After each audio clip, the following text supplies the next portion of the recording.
ولا تصل على أحد منهم مات أبدا ولا تقم على قبره إنهم كفروا بالله ورسوله وماتوا وهم فاسقون. ولا تعجبك أموالهم وأولادهم إنما يريد الله أن يعذبهم بها في الدنيا وتزهق أنفسهم وهم كافرون. وإذا أنزلت سورة أن آمنوا بالله وجاهدوا مع رسوله استأذنك أولو الطول منهم وقالوا ذرنا نكن مع القاعدين رضوا بأن يكونوا مع الخوالف وطبع على قلوبهم فهم لا يفقهون. لكن الرسول والذين آمنوا معه جاهدوا بأموالهم وأنفسهم وأولئك لهم الخيرات وأولئك هم المفلحون. أعد الله لهم جنات تجري من تحتها الأنهار خالدين فيها ذلك الفوز العظيم.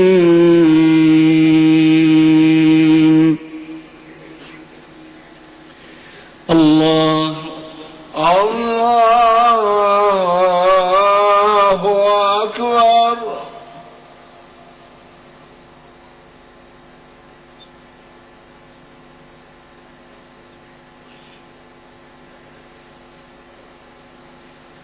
سمع الله لمن حمده. ربنا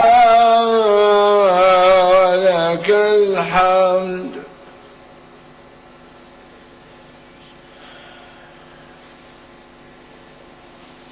الله أكبر. الله أكبر.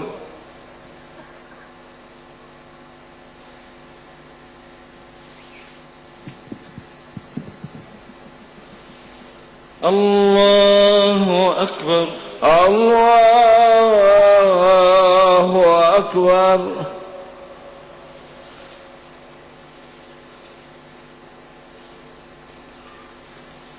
الله أكبر. الله أكبر.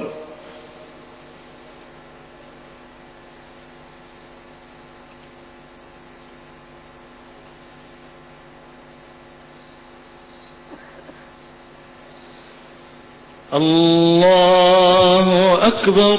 الله أكبر. الحمد لله رب العالمين الرحمن الرحيم مالك يوم الدين إياك نعبد وإياك نستعين اهدنا الصراط المستقيم صراط الذين أنعمت عليهم غير المغضوب عليهم ولا الضالين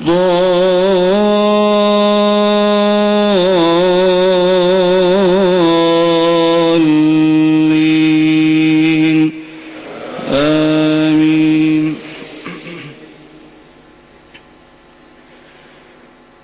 وجاء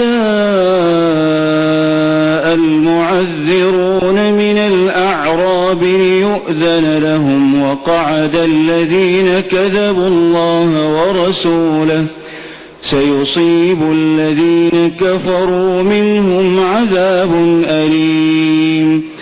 ليس على الضعفاء ولا على المرضى ولا على الذين لا يجدون ما ينفقون ولا على الذين لا يجدون ما ينفقون حرج إذا نصحوا لله ورسوله ما على المحسنين من سبيل والله غفور رحيم. ولا على الذين إذا ما أتوك لتحملهم قلت لا أجد ما أحملكم عليه تولوا وأعينهم تفيض من الدمع لا يجدون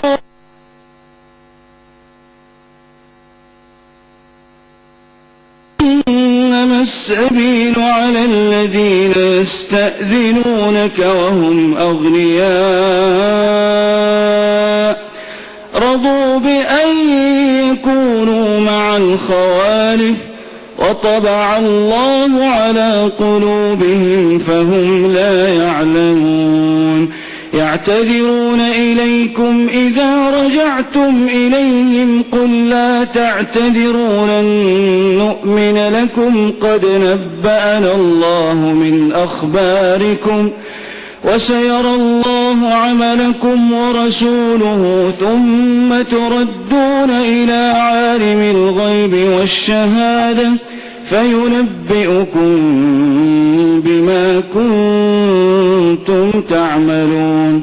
سيحلفون بالله لكم إذا انقلبتم إليهم لتعرضوا عنهم فأعرضوا عنهم إنهم رجس ومأواهم جهنم جزاء بما كانوا يكسبون. يحلفون لكم لترضوا عنهم فإن ترضوا عنهم فإن الله لا يرضى عن القوم الفاسقين.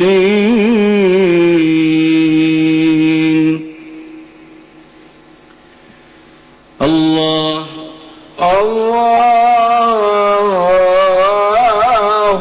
أكبر.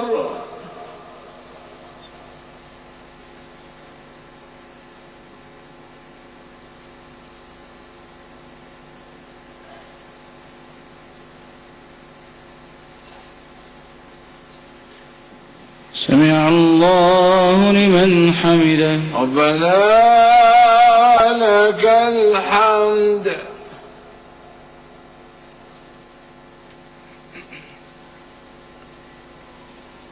الله أكبر.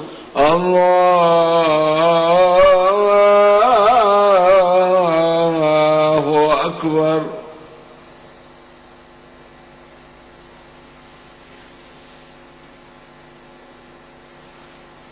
الله أكبر.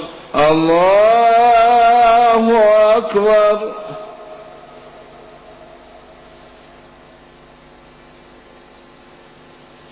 الله أكبر.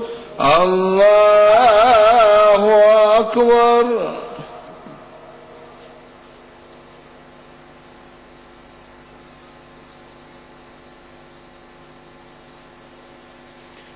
الله أكبر. الله أكبر.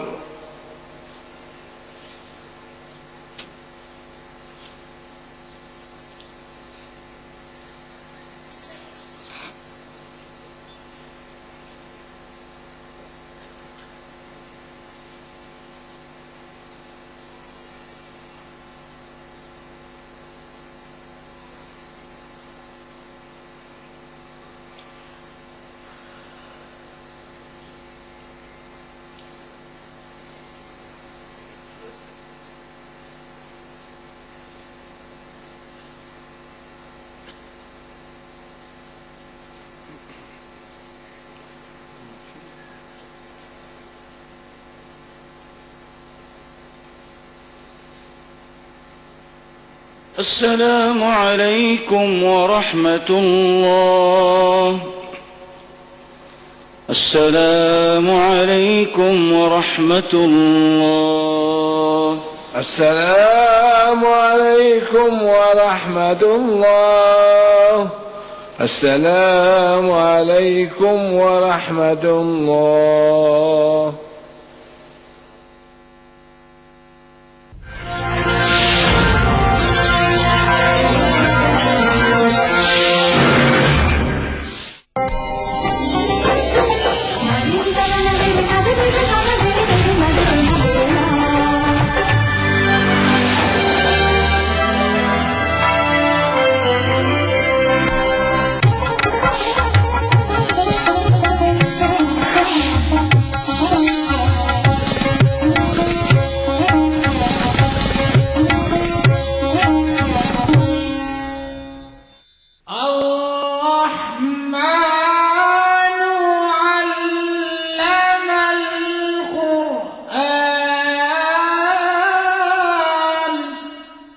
أعوذ بالله من الشيطان الرجيم. بسم الله الرحمن الرحيم.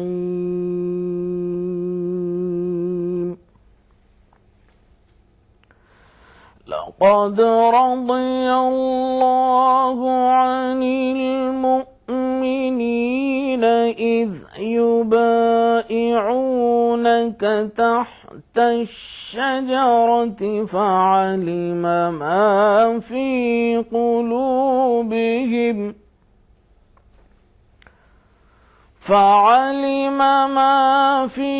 قلوبهم فأنزل السكينة عليهم وأثابهم فتحا قريبا ومغانم كثيرة يأخذونها وكان الله عزيزا حكيما.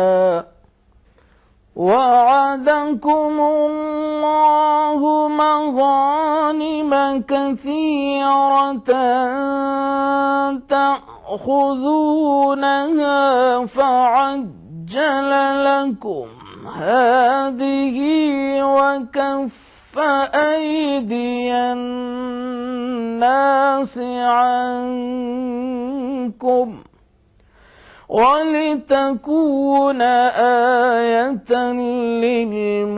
للمؤمنين ويهديكم صراطا مستقيما. وأخرى لم تقدروا عليها قد أحاط الله بها وكان الله على كل شيء قديرا. ولو قاتلكم الذين كفروا لولوا الأدبار ثم لا يجدون وليا ولا نصيرا. سنة الله التي قد خلت من قبل ولن تجد لسنة الله تبديلا. وهو الذي كف أيديهم عنكم وأيديكم عنهم ببطن مكة من بعد أن أظفركم عليهم وكان الله بما تعملون بصيرا. صدق الله العظيم. ترجمہ کلام پاک۔ شروع کرتا ہوں اللہ کے نام سے جو بڑا مہربان نہایت رحم والا ہے۔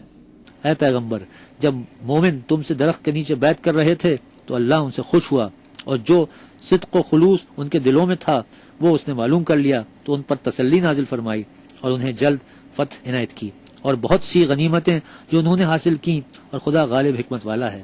اللہ نے تم سے بہت سی غنیمتوں کا وعدہ فرمایا ہے کہ تم ان کو حاصل کرو گے، سو اس نے غنیمت کی تمہارے لیے جلدی فرمائی اور لوگوں کے ہاتھ تم سے روک دیے۔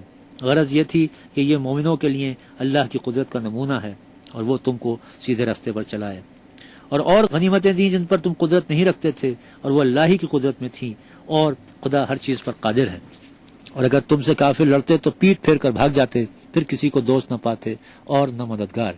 یہی اللہ کی عادت ہے جو پہلے سے چلی آتی ہے، اور تم اللہ کی عادت کبھی بدلتی نہ دیکھو گے۔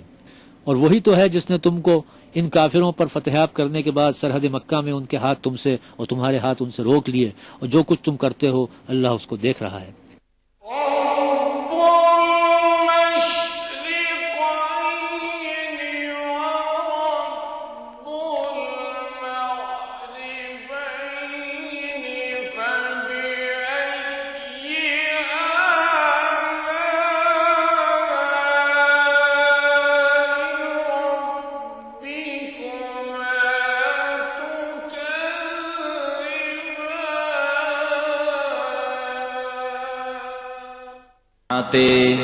رسول اکرم صلی اللہ علیہ وسلم۔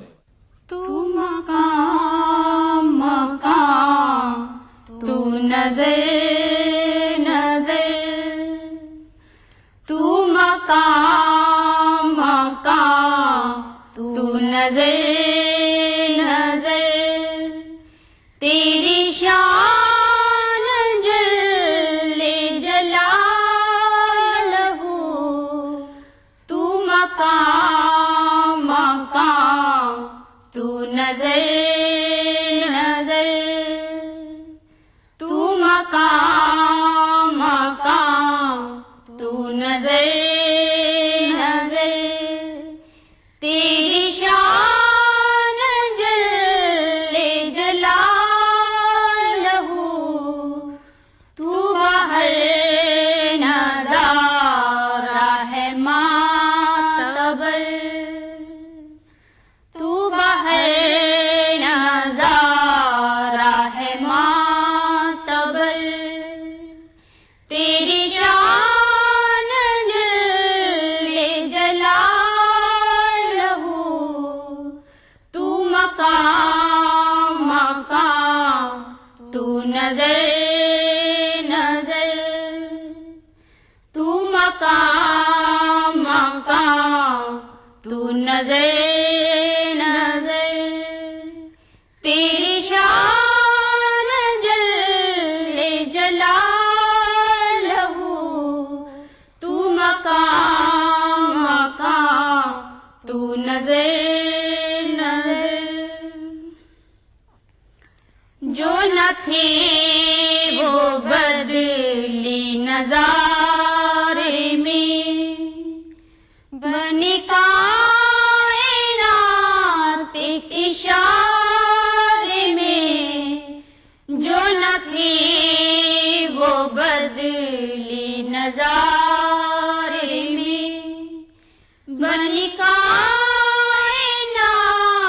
ایک اشارے میں، تیرا لفظ کن ہے عظیم تر،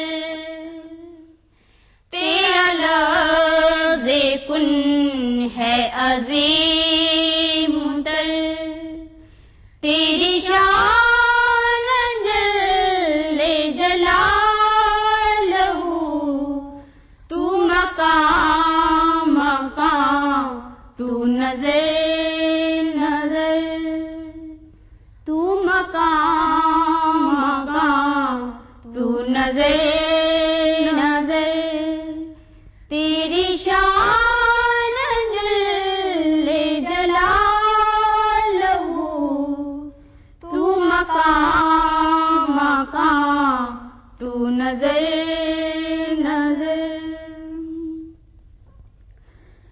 محب سرور دو جہاں یہ خلاق کو کب کے کشاں اے محب سرور دو جہاں یہ خلاق کو کب کے کشاں ہے تیرے حبیب کی رہ گزر ہے تیرے حبیب کی رہ گزر تیری شان جل جلالہ تو مقام مقام تو نظر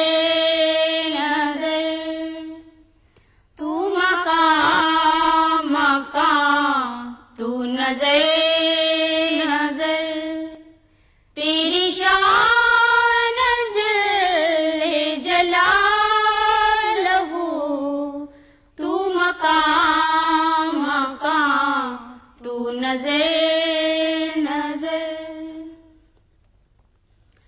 اے خدا اے راحت عالمی تیرا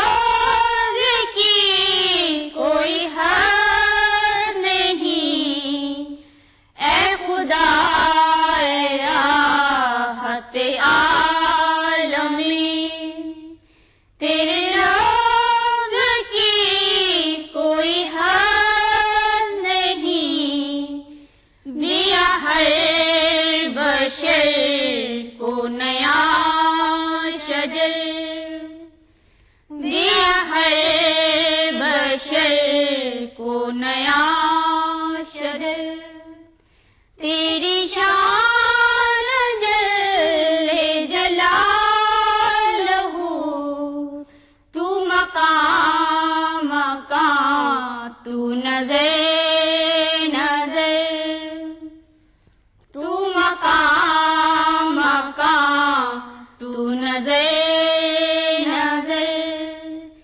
تیری شان جل جلالہ تو مقام مقام تو نظر نظر جسے دم ہو اپنے شعور پر یہ ہے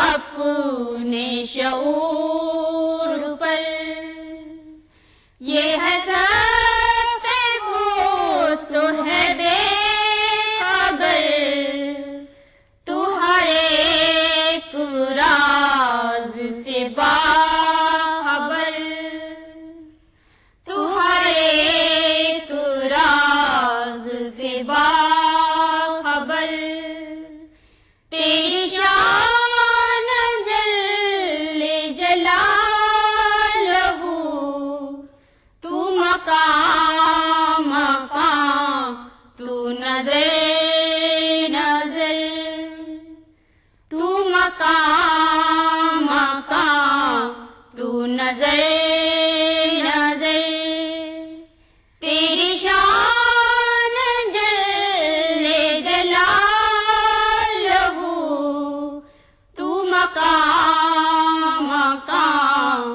تو نظر نظر مجھے رحمتوں سے نواز دے ریاض بندہ نواز دے مجھے رحمتوں سے نواز دے ریاض بندہ نواز دے تو بشر بشر کا ہے چارہ گر بشر کا ہے چارہ گر تیری شان جل جلالہ تو مقام مقام تو نظر نظر تو مقام مقام تو نظر نظر تیری شان جل جلالہ تو مقام مقام تو نظر نظر حر اور عالم کا نور دے مجھے اعتبار و شعور دے حر اور عالم کا نور دے مجھے اعتبار و شعور دے رہے حمد پر چلوں بے خطر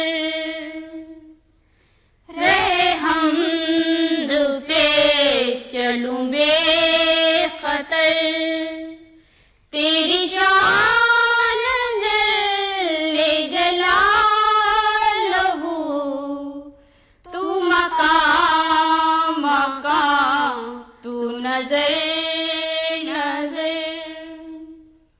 تو مقام مقام تو نظر نظر تیری شان جل جلالہ تو بہر نظارہ ہے ماتبر تو بہر نظارہ ہے ماتبر تیری شان جل جلالہ تو مقام مقام تو نظر نظر تو مقام مقام تو نظر نظر تیری شان جل جلالہ تو مقام مقام تو نظر نظر سوال آپ کے، جواب ہمارے۔ ناظرین کرام، السلام علیکم ورحمۃ اللہ وبرکاتہ۔ دینی سوال و جواب کے اس پروگرام میں میں نسیم اختر آپ تمام ناظرین کا تہہ دل سے خیر مقدم کرتا ہوں۔ آج آپ کے سوال کا جواب دینے کے لیے اسٹوڈیو میں تشریف فرما ہیں جناب اعجاز احمد اسلم صاحب، اسسٹنٹ سیکریٹری جنرل جماعت اسلامی ہند اور ریڈینس کے ایڈیٹر۔ میں اپنے مہمان کا اسٹوڈیو میں استقبال کرتا ہوں اور آغاز کرتا ہوں اس پروگرام کا ایک سوال سے جسے بھیجا ہے جناب بہاؤالدین عالم صاحب نے پٹنہ سے۔ اس میں وہ پوچھتے ہیں کہ عالمی میڈیا کے ذریعے اسلام کی صورت کو مسخ کرنے کی کوششیں تیز ہو گئی ہیں اور اب ایسا لگتا ہے کہ واقعی اسلام دہشت گردی اور انتہا پسندی کی تعلیم دیتا ہے۔ اسلام کا صحیح مزاج کیا ہے، اس پہ روشنی ڈالیں تاکہ ہمارا اعتماد اسلام پر قائم رہے اور ہم دوسروں کی باتوں سے مروب نہ ہوں۔